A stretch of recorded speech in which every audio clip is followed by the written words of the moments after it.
ദേ ഒരു തവണ beef dry fry ഇങ്ങനെ ഒന്ന് ഉണ്ടാക്കി കഴിച്ചു നോക്കണം കേട്ടോ. നല്ല കിടിലൻ ടേസ്റ്റാണ്. അതിനായിട്ട് നമ്മൾ 1/2 കിലോ എല്ലില്ലാത്ത ബീഫ് ഒരു കുക്കറിലേക്ക് ഇട്ട് കൊടുക്കുന്നുണ്ട്. അതിലേക്ക് 1 ടീസ്പൂൺ മഞ്ഞൾപ്പൊടി, 1 ടീസ്പൂൺ കുരുമുളക് പൊടി, ആവശ്യത്തിന് ഉപ്പ്, ഒരടപ്പ് വിനാഗിരി, കുറച്ച് മാത്രം വെള്ളം ഒഴിച്ച് ഒരു 6 വിസിലിന് വേവിച്ചെടുത്തിട്ടുണ്ട്. അതിനുശേഷം നമുക്ക് ഇതുപോലെ ബീഫ് കട്ട് ചെയ്തെടുക്കണം.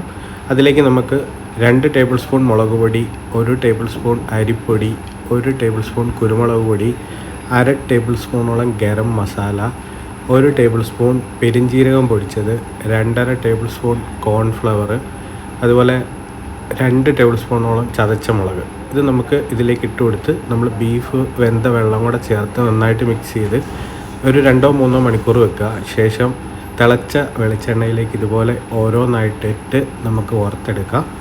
അതിലേക്ക് നമുക്ക് ചതച്ച വെളുത്തുള്ളിയും കുറച്ച് കറിവേപ്പിലയും പച്ചമുളക് നടുക്കിനെ കീറി ഇട്ട് റെഡിയാക്കി എടുത്തു കഴിഞ്ഞാൽ നല്ല കിടിലൻ ടേസ്റ്റുള്ള PDF റെഡി.